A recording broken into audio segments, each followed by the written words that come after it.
This podcast is brought to you by THOR Bullets. THOR Bullets are a premium full-bore muzzleloader bullet designed specifically for modern inline rifles. THOR Bullets do not require plastic sabots or belts to be fired, meaning less cleaning for you between shots.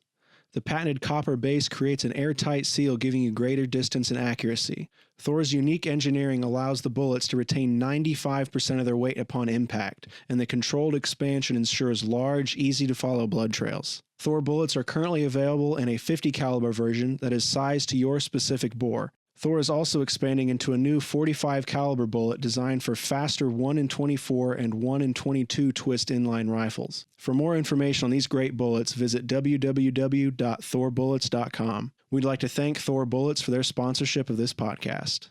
Welcome back to Muzzle Blast, the official podcast of the National Muzzleloading Rifle Association.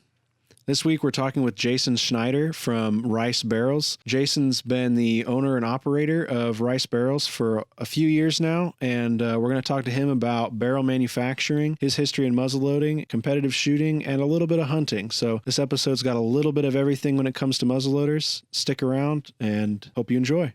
Yeah, my name is Jason Schneider, and I'm the owner of Rice Barrel Company. My introduction to muzzleloading came when I was a young boy. My dad had a muzzleloader. Watching him shoot it, I thought it was really cool, to see the smoke come out the end of the barrel. Decided I needed to have one at some point in time. And I don't remember if I ever shot it. I was pretty young, and I think my dad... he'd trade guns and try to upgrade, and I think he ended up, doing that. And but I guess I was a young man. I was serving my apprenticeship as a tool maker, and hunting season was getting close, and I was asking some of the guys in the tool room what they would recommend, or if they could recommend a muzzleloader, Mm-hmm. And one of them said, well, you should go and talk to Liston Rice. He knows a thing or two about muzzleloaders. Well, I didn't know. I didn't know who Liston was. Hadn't met him yet. And I got to meet him, and lo and behold, he was one of the co-founders of L&R Lock Company. Cool. It was him and his brother LC and their cousin David had started that, and they ran it and operated it, for quite some time. I don't remember. I don't know all that history. Right. And then they had sold it, and they started Rice Barrel Company, and this would probably be. I had met Liston around. Probably 1999 or so. And, they were making some barrels and selling some barrels. It was kind of a part-time thing for them. They were all working regular full-time jobs. And I talked with him, and then he recommended just starting out, just something that you could get and just go and use a Reaming Great Plains rifle. So that's what I did. I bought a Lyman's Great Plain, and it was a cap lock, and it had a round ball twist. I think they have a 1 in 60 inch twist, and got familiar with it, and it shot pretty good. It was adequate. I think it was about shoot around 2 inches or so at 50 yards, and just got to asking more questions and trying to learn about it, and decided. That I wanted to upgrade the barrel. And so Liston, he told me, he said, well, come on out to the shop, and we'll pick one out. And I wanted to see his shop anyway. Yeah. And so that was really cool. That was kind of the first time I was in a barrel making shop. And being an outdoorsman and then a machinist at that, I want to be a part of it, And so when I bought a barrel from him, I said, hey, do you ever need any help? I said, I'll sweep the floors. I just want to see how this is done, Yeah. And, he said, well, we're just trying to get started. And he said, I'll keep you in mind, And, we would talk from time to time at work, and I don't remember exactly, but and he helped me get the barrel going and get it on that lineman, and it shot really well. And I can remember the first 3 rounds out of the barrel were all touching at 50 yards. Wow. And, I said, whoa, a good barrel really does make a difference. And so I was kind of hooked at that point with muzzleloading. It was really cool, and then I learned through Liston and his brother LC, there was a local muzzleloading club. I joined that and was shooting, and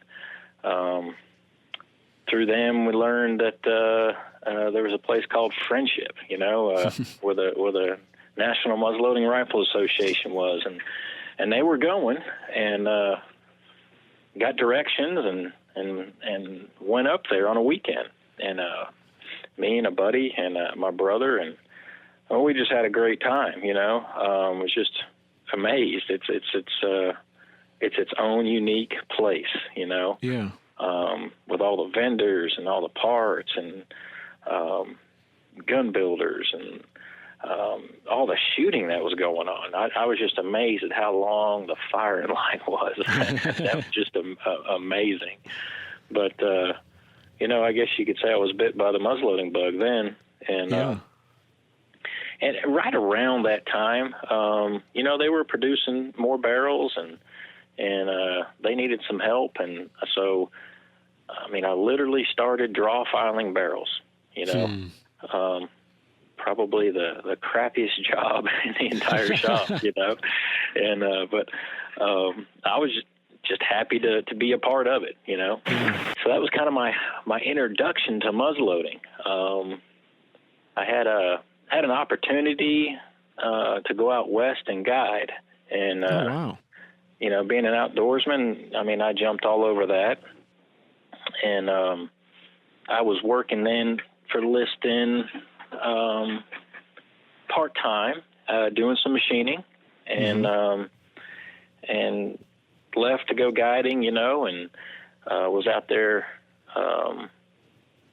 from about May to right around Thanksgiving, when season ended, and the hunting season. And I can remember we were breaking down the camps and packing up and getting them off the mountain before the snow really started getting extremely deep. Yeah. And I remember calling Liston, got out on a cell phone, and I said, "Have you got that barrel business cranked up yet? I'm coming home. I'm going to need a job." And he said, "Oh, when you get home, come see me. We'll talk." Yeah. And he was able to work me part-time, and so I did that, and then was working another part-time job, and it just slowly, I started selling more barrels and doing more, and it became a full-time job, and it just continued to grow. And after a couple of years, I was running the production end of it in the shop. And from draw filing to running production then. Yeah. And, I already had a background in machining too. So that helped, tremendously. I worked for them for about 10 years. It's right around 10 years. And, the company just continued to grow. And at that point in time, Liston was ready to retire. And I bought it from them. And I've had it now for about 10 years. That's great. Yeah. Yes, that's just a kind of a quick rundown, Yeah. So are you guys making exclusively muzzleloading barrels, or do you make modern barrels as well? So primarily muzzleloading barrels. I have been making some black powder cartridge barrels, where a couple of those calibers, just branch right over into a cartridge, black powder cartridge gun. So we've been doing some of that lately.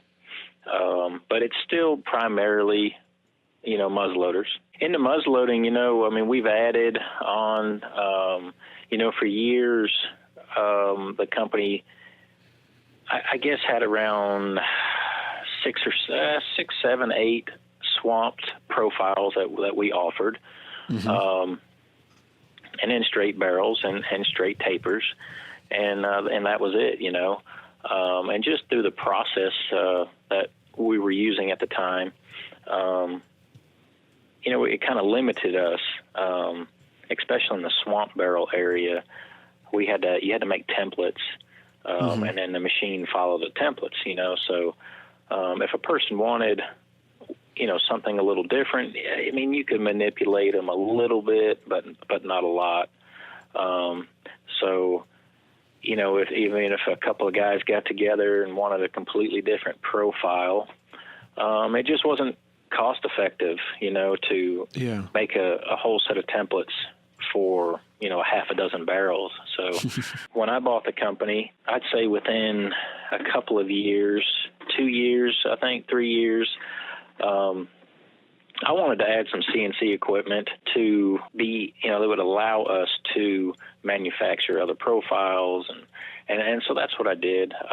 We were able to get the Haas VF4, and so we were milling all the octagon then, and you can just program whatever rate of taper and flare that you would like, and it's pretty simple. It doesn't take all that long. You don't have to make templates.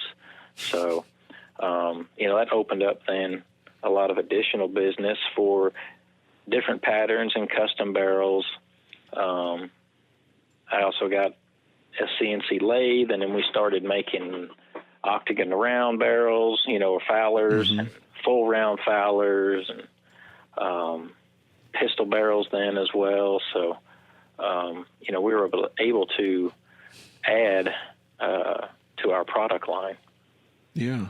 With the addition of some new equipment. Yeah. We talked to Jim Kibler some last year about how the CNC machinery, adding that to, kind of the muzzleloading industry, so to speak, really changes and grows what you can do. It really does. Really affordably.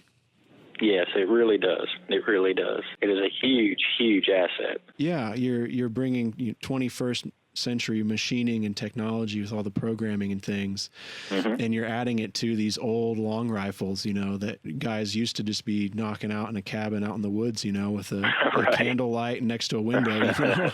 That's right. That's right. Yep. I think it's a neat meshing of time there. It really is. It really is. And I was doing that before I got into muzzleloading and working for the barrel company. I had prior experience programming machines and running machines, So when the opportunity came to upgrade that machinery, I jumped all over it because it is just a huge asset. So I hear a lot from people that get into muzzleloading, and I'm kind of the same way myself. My father's got a little shop with some machines and some tools and things, and I kind of grew up with that. But a lot of people that get into muzzleloading come from kind of a machining, tool and die making background. What do you think it is about muzzleloading that attracts those kind of people to it? I think it's a lot of hands-on, It's pretty easy to, once you kind of get your foot in a door, man, there's all these kit manufacturers, and you can buy all these pieces and parts, and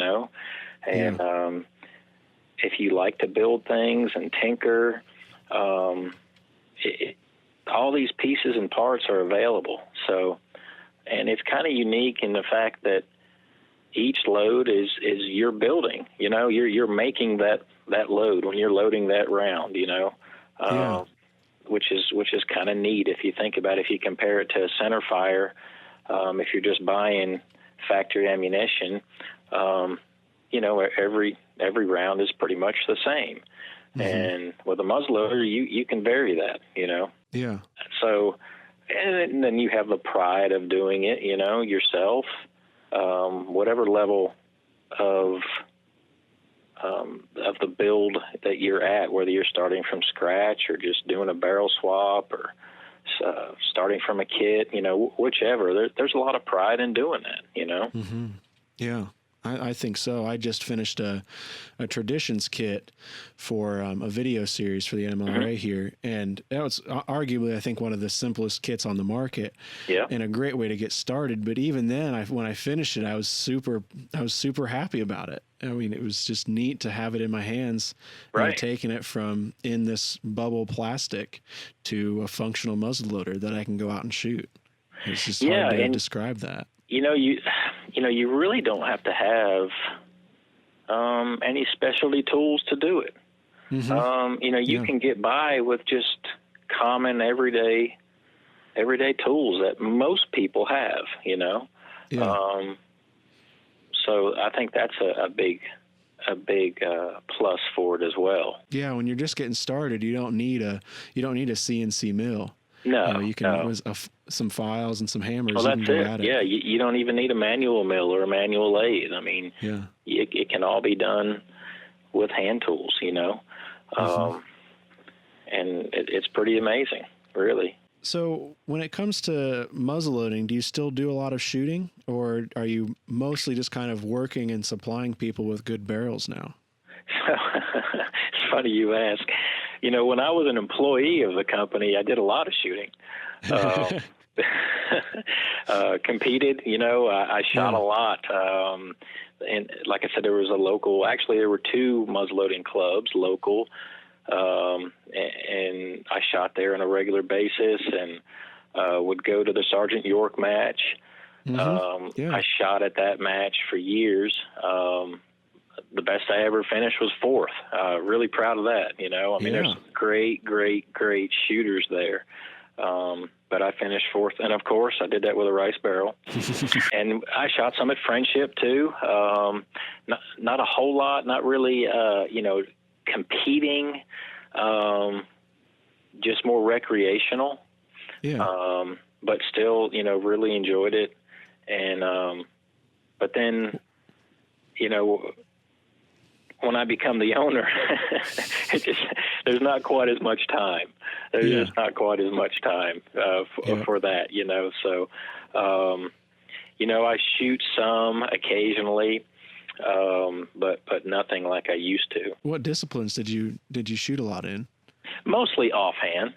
Okay, yeah. Yeah, mostly offhand, and of course, as we would be getting close to the Sergeant York match, I'd start practicing shooting prone, and then our local club would have practice matches for the York match, because our whole club would go up and set up a camp and everything, So cool. It was kind of a big ordeal for our club, and then I tell you one that I really enjoyed at the Nationals at Friendship was the silhouette range. That was just a lot of fun, just the reactive targets, But that was just a lot of fun and very challenging. I mean, you're standing there offhand, and whether you're shooting a small bore, that'd be 100-yard, you can go out to a 100-yard shot, very challenging. And if you're shooting a large bore, you go out to 200 yards offhand, iron sights, patched round ball. That's a challenge. That is a challenge, and you've got to knock it over. So you got to have enough gun to knock it over. If it's a low shot, if it hits low, you still got to be able to knock it over. Yeah. Even just last year at some of the silhouette matches the little weekend matches we were able to have. Yeah. There's a lot of back and forth on whether or not hitting it but not knocking it off the rail counted, and it was just always funny because everybody that hits it and makes it wobble just kind of hopes that the rules are going to bend a little bit. But, even today they've still I think a lot of people swear at those chickens. They're so that's the toughest tough. one. The chicken and a turkey. Yeah, it's just so hard to get a good sight picture on them. And you got no wind on those turkeys. No, you don't. You don't. Yeah, that's the most challenging one. Yeah. I set up a small chicken silhouette off my back porch. I do some air rifle shooting, just kind of plinking around. And I've got a disc and a chicken there, and they're about the same size, but really that chicken takes some effort. I got to really be thinking. It really does. It really does. It's a deceiving target, Yeah. There's a lot of areas to miss. around that neck and head, there's nothing there, Yeah. Where if that was a disc, you would have hit it, Yeah. or a rectangle, you would have hit it. But, you just flat out miss. And that's what I really enjoy about muzzleloader shooting, because every time you go back to reload, you have this little process that you can go through. And I think it's simple, but it's also challenging because you have to be in the right headspace that whole time. It's not just racking a bolt back, and you're rechambered. You have to get out of position. You have to move away from the line, reload, get back into position, and get back on the target. All the while, with everything that's going on in your head, you've got to deal with all of that and then getting back on the sight picture. That's it. And the amount of time that it takes to then, from when the shot fired, you go back to the bench and you clean and you load and you get back to the line. Conditions could have changed quite a bit, Yeah. So it's completely different. It is very, very challenging. When I got into muzzleloading shooting and competing, I had come from centerfire competition, and I shot 1,000-yard bench rest. Ooh. And it was a lot of fun. I enjoyed it. And, at first, shooting at, say, 50, 60 yards with a muzzleloader, I thought, well, this is going to be easy, but quite challenging, Yeah. And some of that was the fact that from one shot to the next, there's quite a couple of minutes that go by in just the cleaning and loading procedure. And like you said, you come completely out of your shooting stance or position. And so you've got to get back into it, where I came from shooting bench rest, center fire 1,000 yards, really what you were trying to do was get your rounds off as quickly as you could, which you could get them off pretty quickly with a bolt gun, and get your rounds off before conditions change. Yeah. And, that's pretty much impossible to do with a muzzleloader. And, conditions, it's lighting, it's the light, it's the wind, the light just plays a tremendous role in your sights, what you're actually seeing, you think you see the top of your front sight, and you may not, you're looking down a third of the way down into it, and it changes the point of impact. Yeah, quite a bit, especially at those longer distances. Oh my gosh. It's one thing to shoot 25 yards, right, especially offhand. Right. You take that out to a couple hundred yards, and boy, there's a lot of movement. I mean, you see a lot of good groups at 25 yards offhand, and you start stretching it out there. That's what separates the men from the boys, so to speak. Yeah. Yeah, then it's down to how much you know yourself and how much you know your gun and how much you can gauge those conditions. Mm-hmm. We have a little match there in August at Friendship where the big, I guess the draw for it is you take a .22 rifle out to 500 yards to pop balloons. Oh, and wow. Boy, that's I didn't even know that you guys are doing that. Yeah, it's so much fun. One of the guys that shoots a lot of black powder cartridge there for those matches, him and his son put on the match, and we help promote it and cover it. And boy, it's just so much fun. They've got a ton of neat silhouettes set up. There'll be like groundhogs and crows and things set up at unknown yardages. And the targets change, depending on how far out you are. So you might have a 12-inch crow at 50 yards, but then at 75, it might be like 16 inches. Mm-hmm. So to try to play with you even more. And you can have scopes with that stuff, but a lot of times that doesn't help very much. If you're not on your game. It amplifies the wobble. Yeah. Yep. Yeah. And that whole match is shot with a .22? Yep, just with a .22, yep. Yeah, that's pretty cool. 500 yards with a .22, wow. Yeah, you got to hold there at the 500-yard line. You got to be about 3/4 of the way up those trees behind it to start getting on the silhouette line there. It's it's neat. Can you even see the round kick up dirt if you miss the balloon? If it's dry, yes. This year it was a little damp overnight, and it made it just grueling to try to see where stuff was. Yeah, you can't even walk it in. Yeah. Yeah, you had to kind of have an idea of where it was. But even then, with the conditions there, I mean, that range can be so tricky. It's hard to gauge. Even, you know, if you sight in one day to the next day, it could be totally different. My goodness. I'll shoot you. We've got a couple of videos from it. I'll email yeah, those I'd like to to see that. It's pretty wild.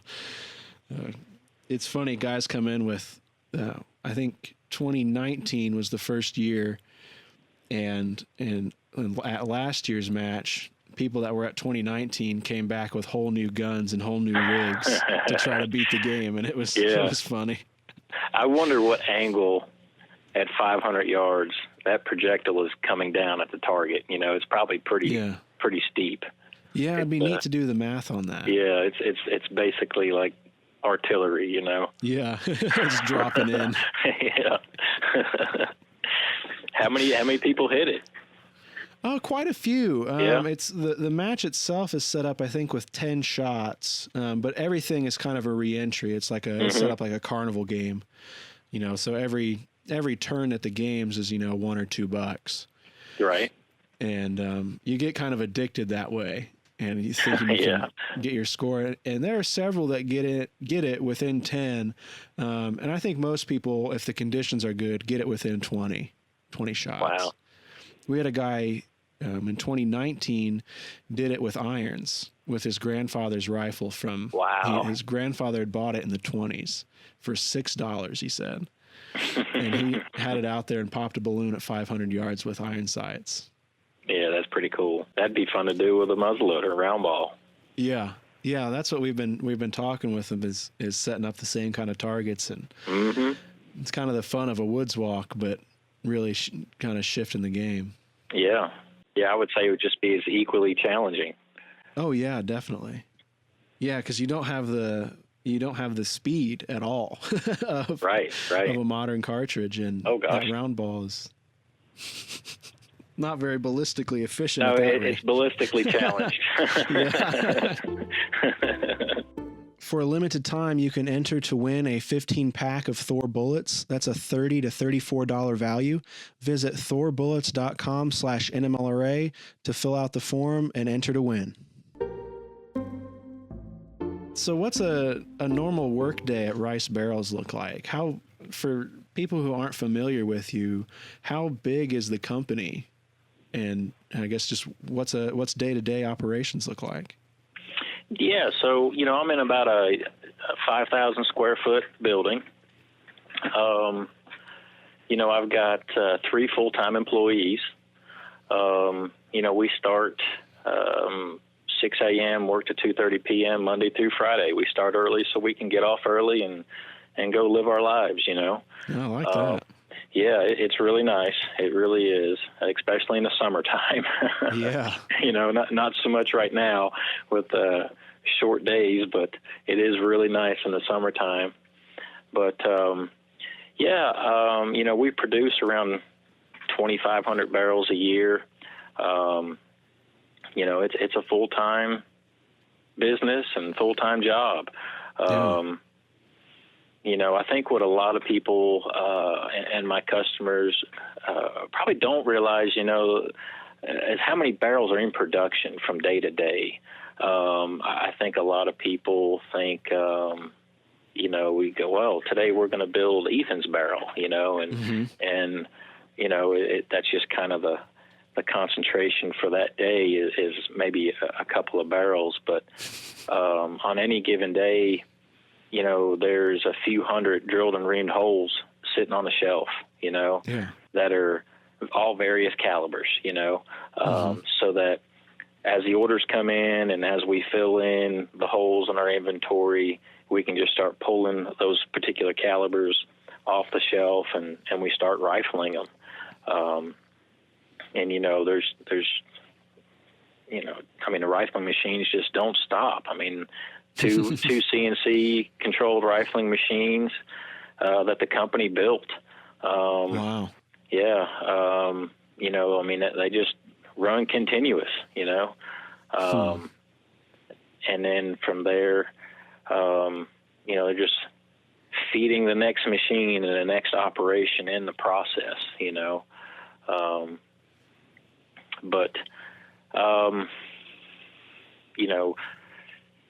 I guess a few things, that we do that really set us apart. I would say the first thing is all of our barrels are stress relieved. We start with stress relieved steel, and what I mean by that is when a steel comes in, we cut it to length, and then I've got an oven. We put it in the oven, and we stress relieve it. So we start with barrel steel that has zero stress in it, and that's about a 3-day process. Wow. Heating it up and letting it soak at a particular temperature, and then cooling back off. It takes quite a while to cool off so that you can handle it, So I typically do that on a Friday. We'll start it on a Friday evening and let it cook and all over the weekend. Mm-hmm. And I'll come in sometime over the weekend and turn it off and start the cooling process so that Monday we can start handling it, and start drilling holes. But that's a huge part of a accurate barrel and a barrel that maintains its zero. Is a piece of steel that does not have stress in it. When when steel has stress in it, when heat is introduced to it, it moves. Right. And it's not a lot, but it's enough on a gun barrel that it makes a difference. Yeah. So that is one thing that we definitely believe in, is stress relieving the steel. And that's kind of like a large scale heat treating, like you would with a knife blade or something like that. It is, it's a huge oven. Okay. So we cut everything at basically 4 foot, and then it's getting stress relieved in a big furnace at that length, and the furnace will hold, depending on the size of the bar stock, on average, about 150 to 175 pieces of bar stock. So it's, there's, like I said, when you figure you got the oven running and you've got just shy of 200 pieces and you got a couple of hundred drilled and reamed holes on the shelf, and you've probably got 50 to 60, 70 bars rifled, and then the barrels that are ahead of that on the lathes and on the mills. I mean, there's hundreds of barrels in process at one time.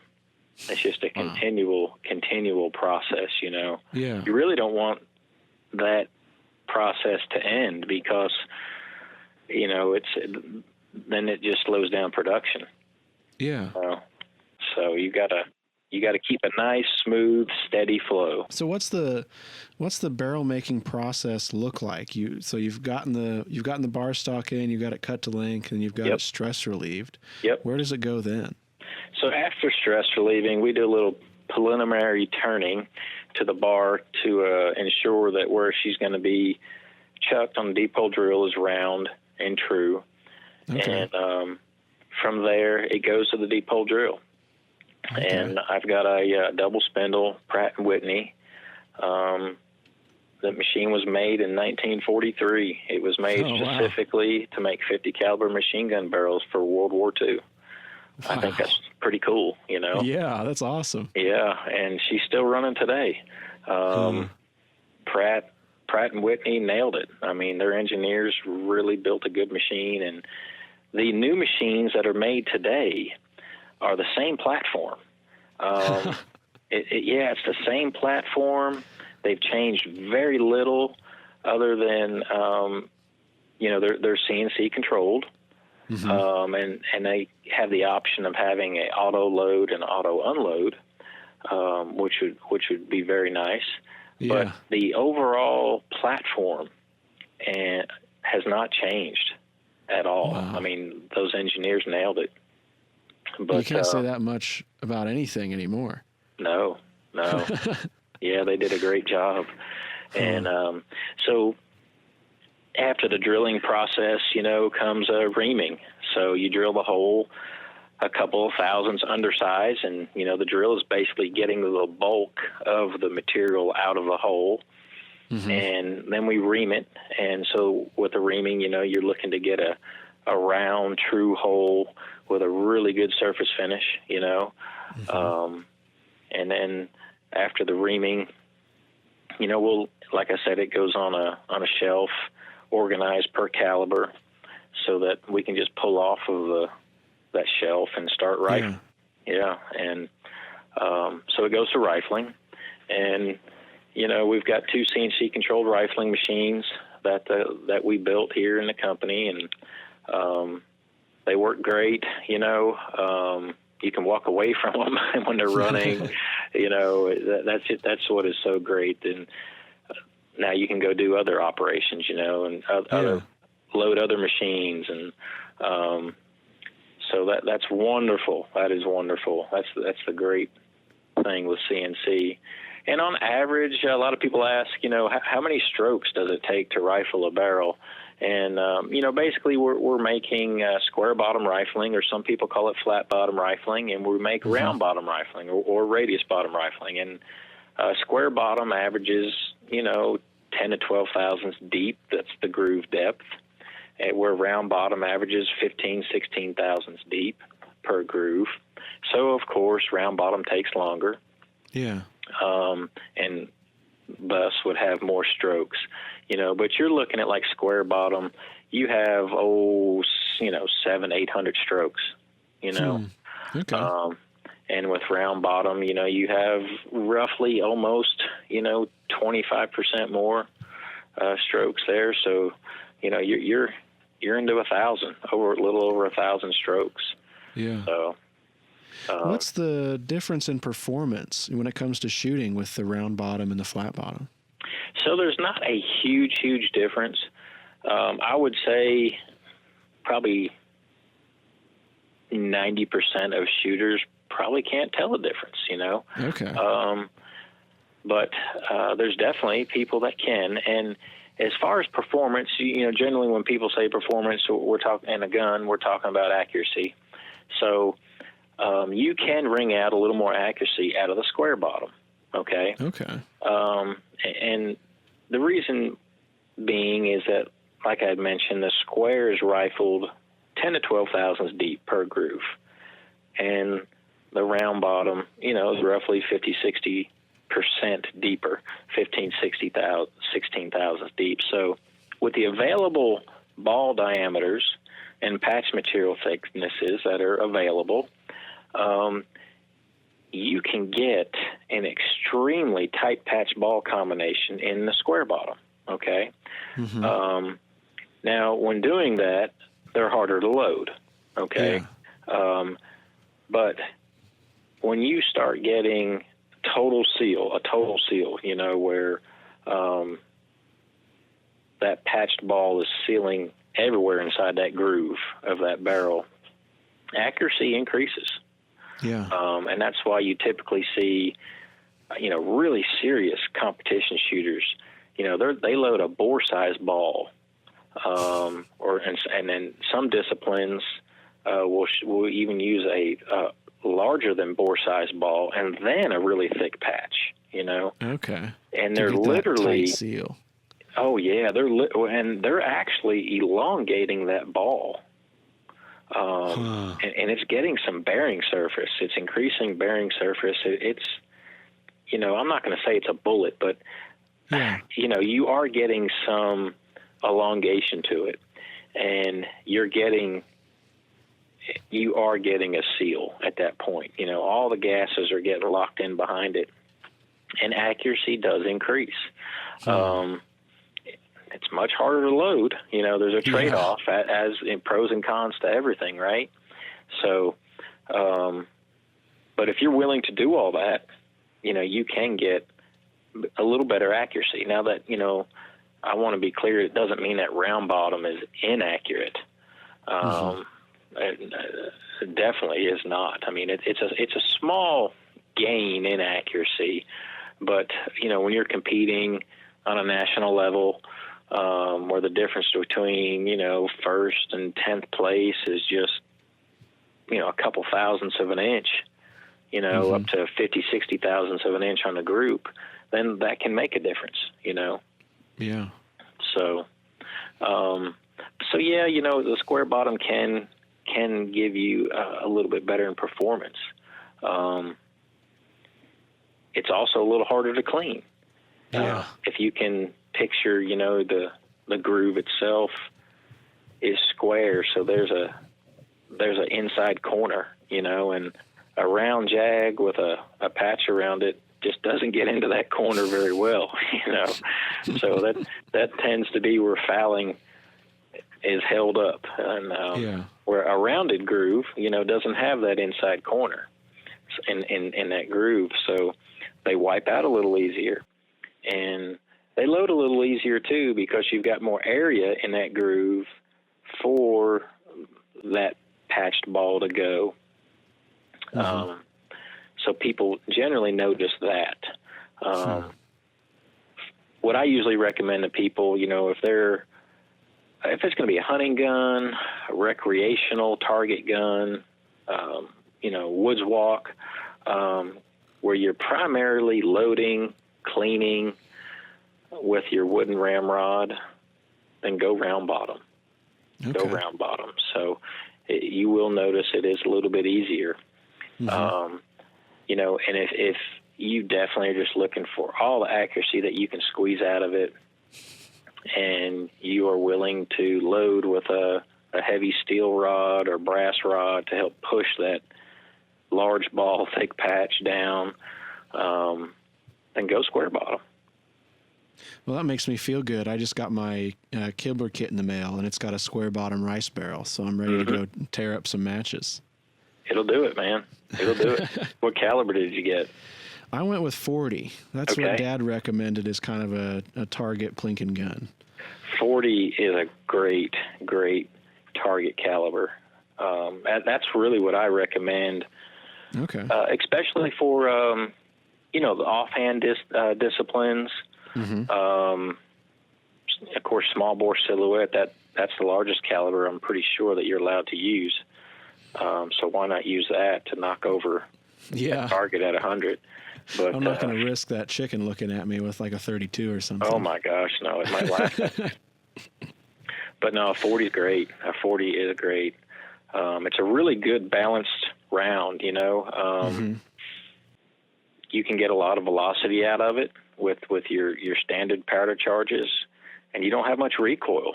So a person can shoot it a lot, and not develop any flinching, which is, you don't want to develop a flinch if you're trying to target shoot, Yeah, that's the worst thing you can have. It is. So that's probably never going to happen with a 40. So you get great muzzle velocity so that it shoots flat, and there's enough weight to that ball, that it bucks the wind pretty good. The larger calibers are going to resist that wind more and deviate from where it was aimed less, just because that projectile weighed more, but it's the 40 still does an adequate job at it, and it's just a really good balanced round. It's economical.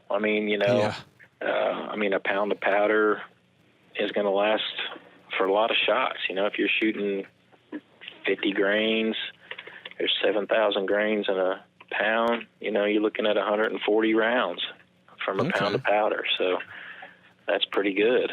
Yeah. I like that. Yeah. I hadn't, I didn't really plan on it being a hunting gun at all. Here in Indiana, you've got to be at 45 to hunt deer, and I just kind of let the deer run around. And, if we get to where we have a lot more like we did when I was a kid, I might think about hunting some. But for now, I think it's just kind of it'll ride around and go to some matches, and just, I told Dad I hope to shoot the barrel out of it, by the time I'm his age.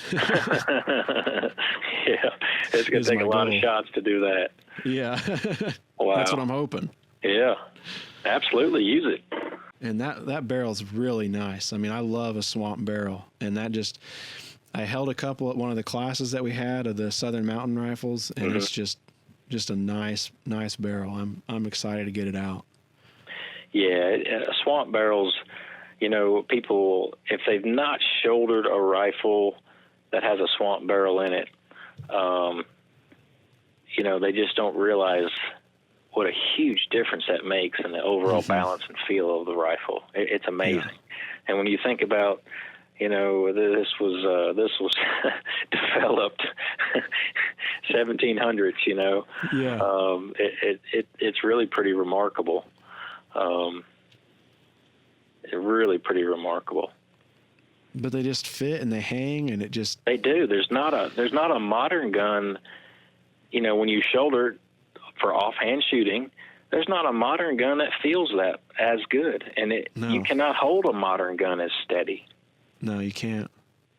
A long rifle, I mean, if it's built right and it's, if it's right, I mean, you can just set it up and just park it. I mean, and as soon as I put it on a target, it's not going to stay parked, but that's just how that goes. Right. Well, yeah, you get your breathing right and a good stance. Yeah. You'll have a few seconds there that you try to get the shot off, and it'll sit there for a few seconds. Like you said, if everything's right, and a lot of that depends on, everybody's different, your upper body strength and how long your neck is and everything, and your length of pull. But when you find that right combination of weight and length, and you shoulder it, it'll just sit there for a couple of seconds. It's unbelievable. Yeah. And that's what I like to see when people have never shouldered a long rifle with a swamp barrel, and then they shoulder it and you see this grin come over their face, or they're astonished. They can't believe that the sights are just sitting there, hardly any movement. I was like, that's what it does. Yeah. It's the perfect profile. It really is. As we kind of head towards, I think, wrapping up, been on for just about an hour now. My last question for just about everybody is, where do you see muzzleloading going in the future? There's a lot of concerns about youth involvement, and that has some people worried, and I was just kind of curious about what you thought. Yeah, a little bit. When I attend some of the shoots and these shows, you don't typically see a lot of youth. So yeah, that is of concern. But it is. My business is growing. So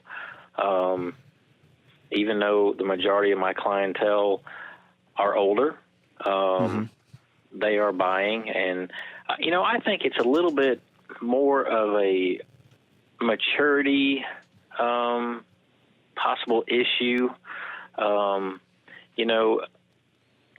A young kid, I don't care if you, just some of the top builders, you could have the top 10 builders and a rifle that they built, each from each one of them on a table. Okay. Absolute gorgeous work, right? Yeah. Just flawless craftsmanship and workmanship. And then you could lay up a $200 Ruger 1022 with a 50-round banana clip in it, and tell the kid he can shoot whatever he wants to shoot. He's going to pick up that Ruger 1022. Yeah. Because he's just gonna blast away. He's just gonna fire a lot of rounds and have fun. But I think what happens though is if their dad or their grandfather or their uncle or their mother, just one of the role models of their life is into muzzleloading, they're then going to be exposed to it, and hopefully the bug bites them later in life, when they're looking for maybe to challenge themselves in their shooting, to become better marksmen, or challenge themselves as a hunter. You're not going to shoot across the bean field with a patched round ball. You've got to get close. Yeah. So you've got to hone your hunting skills, and history, you mentioned history. They may get into history and want to be a part of it and learn more about the history. And there's no better way than to experience it yourself. And, to do that, you need the tools and the accoutrements and the clothing, and that was available for that time period, Yeah. I think that's one of the neatest things about muzzleloading, and I think I've said it a lot, but is just the connection to that. I think no matter what kind of muzzleloader you have, or any of the pieces that go with it, your shooting box or your bag or whatever, it's just neat to go through and kind of make it your own. You can go down the line at friendship, and everybody has something different. That's right. You're right, and it all works for that person, Yeah. And, for example, you could go down the line and ask them, each shooter, what's their favorite patch lube, and you're going to get just a multitude of answers, Yep. And, but each one swears by it, you just have to find what works. And, I tell you one thing that would help our traditional industry, tremendously is if, we had another couple of states adopt a traditional muzzleloading season, Yeah. Patched ball iron sights, it could be a side lock or flintlock. But that would be great for the industry, as well as, shooters and competition, because there would be a percentage of those people that then went out and bought a flintlock or more of a traditional cap lock, and the bug would bite them, and then they'd want to learn more about it, and they would want to compete. They'd want to build. And then, then they start attending all the different shows and the national shoots. And I think that would be a great thing to happen for the traditional muzzleloading industry, but it's going to involve laws being changed, and laws written to add those to the seasons. And it's so it would be quite an endeavor. Yeah, it would. It would be neat. It wouldn't happen overnight. Yeah. That's the neat thing. I think Pennsylvania's flintlock season is ending this Saturday. That's right. Saturday at dusk, they'll be done. That's right. And I think they have an early muzzleloader season too, which is wonderful. Yep. But I don't think it'd be too much to tack on an extra 2 weeks at the end of the season, for just. I agree. Don't mess with anyone else's season. Don't take away from rifle, the general rifle. Don't take away from archery. Yeah. Don't take away from the muzzleloading season that's already established. Just add it on to the end, whether it's give them at least a week, but just add it on. I think it would be great. And what we hear from the majority of the states is that they're selling less and less hunting license every year. So there's actually that, which probably also means, I'm assuming this, but there's probably less game being taken as well. Well, actually, in Indiana, they released some of the deer numbers, because that was something that going into this year, everybody on the forums and things talking about deer season in Indiana was saying is that, man, they didn't see any deer. But the DNR published the numbers, and there was a record number of hunters and deer taken. I don't know where they're at. They're not around me. Wow. But I think maybe in a way that COVID and everybody being kind of stuck inside might be helping that some. Well, that's a possibility. That makes sense. That'd be great if that were the case. Yeah. But I'm not saying that. I think you're right there. I think kind of the outdoors and a lot of hunting is, just like muzzleloading in general, I think a lot of that, it ebbs and flows. I think kind of like business does. It does. And what people want, there'll be a certain style of rifle that everybody wants, and they're building, and then that'll change, to go to it'll go to another school, and then for a while, to be just two calibers that are hot, and you see that all kind of change, and like you said, it just ebbs and flows, and there's new things that people want to build, and they get sparked, from an article in a magazine or something that they saw at a show, and it just kind of goes from there and grows, and yeah, which is great. It would be boring if everybody had the exact same thing. Yeah. Yeah, I mean, you brought up 1022s. I love my 1022, but at the end of the day, no matter what parts I put on it, there's probably a few dozen just like it out there. That's right. The thing for me too, and I mentioned this just kind of briefly, but when you start hunting, hunting is kind of an evolution. You start off and you just kill a deer, and then you kill a buck, and then you're trying to kill larger bucks, and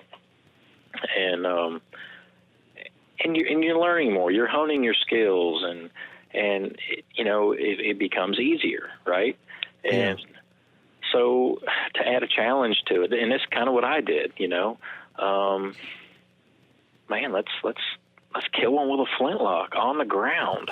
Let's not get in a tree. Let's get on the ground, and no baiting. Just read the land and play the wind. And I'll never forget the first buck I killed with a flintlock. I mean, it was awesome. I felt like Daniel Boone. Yeah. And it's just it's a really cool feeling. And if you want to hone your hunting skills and become a hunter, man, traditional muzzleloading will definitely do that. And that's what a lot of archers will tell you. The reason they love bow hunting is because they've got to get close, and you're not going to shoot across the bean field with their bow. You got to get close. You're right there. You got to sneak in and pick your shot and wait to move, because you're so close. And a lot of that is the same with the muzzleloader. We can get further shots than archery, but you're pretty well limited to iron sights. Most people, about 100 yards is probably their ethical range for shooting large game. But it will definitely hone your hunting skills. Yeah. I think just about everybody I've talked to that now exclusively hunts with a muzzleloader of some kind, or I should say like a traditional, side lock.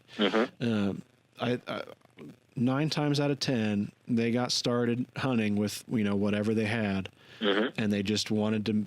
It was less and less about taking the first deer that they saw, and it was more and more about the challenge and the weight, and making sure they had the shot, and the difficulty that it brings on, and getting better and better with that. Right. And they still shoot all the modern stuff, but there's something special for them to go out in the woods with their muzzleloader and try that out. Sense of accomplishment. Yeah. Yep. It is more rewarding. Well, Jason, that's all I've got, I think, on the questions. Where can people who are listening to the podcast find, you and your work online? Yeah, so just look me up at ricebarrel.com, and all of my popular profiles, swamp profiles, are listed. All the calibers that we offer. We got some detail, goes into detail about our process and what we do. So just go there and check us out. And of course, you can always call the shop with any questions. My phone number is on the webpage. So and then you can also email me, and that's ricebarrel@me.com. Very cool. Thank you a lot, Jason, for coming on. This was a really great conversation. I really appreciate it. Well, I enjoyed it. Yeah, thank you for having me. It was great to have Jason on the show. It was neat to sit down and talk muzzleloading and kind of cover a little bit of everything when it comes to muzzleloading. Jason's a really well-rounded guy when it comes to the sport, and it's great to have people like him into the manufacturing and the business side of the muzzleloading industry to keep all of us shooting accurately and with some nice barrels. So thanks again, Jason. It was really great to have you on. I don't have a whole lot of muzzleloading news to report on at the moment. It's still kind of cold and blustery here in Indiana, so there's not a lot to really get out and cover. So for now, if you haven't checked it out, check out the NMLRA YouTube channel. We'll have a link in the description. I've been making some videos all winter, trying to cover just about everything that I can when it comes to getting started with muzzleloading. I started out building a Tradition St. Louis Hawken kit, and now we're into kind of load development and getting a hold of or making the accoutrements that you need to get out and start shooting. One thing I can't help with, though, is the lack of caps right now. So we're still trying to locate some caps and figure out what's going on there. We've talked to a few representatives from the muzzleloading industry now, and we're going to be reporting on that a little bit later this year, probably early springtime is what that's looking at now, on just kind of what the muzzleloading industry looks like for 2021 and how it was affected in 2020. So be on the lookout for that. Visit nmlra.org for news and information about muzzleloading. If you're just getting started, we have a whole page there set up to help you find the right resources, the right vendors, and the right craftspeople to get in touch with to start your journey in muzzleloading. If you haven't already, feel free to subscribe and give us a rating on iTunes or wherever you listen. That helps us reach more muzzleloading enthusiasts out there. I'd like to take a moment to thank the members of the NMLRA. Without them, we couldn't do anything like the show that you're listening to now, or the videos, or the magazine, or any of our in-person events that we do through the year. All of their support really helps us and really allows us to make all this stuff happen. So if you like what we're doing at the NMLRA and Muzzle Blast, please consider joining. You can join for as little as $3 a month, and that'll give you our digital monthly subscription to Muzzle Blast magazine. For just under $5 a month, you can get the physical magazine mailed to your door. We publish the only monthly muzzleloading magazine. Each month, you get 84 pages of muzzleloading news, stories, information, everything muzzleloading delivered right to your door. So if you like what we're doing, consider that, check it out, and join if you're interested. I'd like to thank you again for listening, and we'll catch you next time.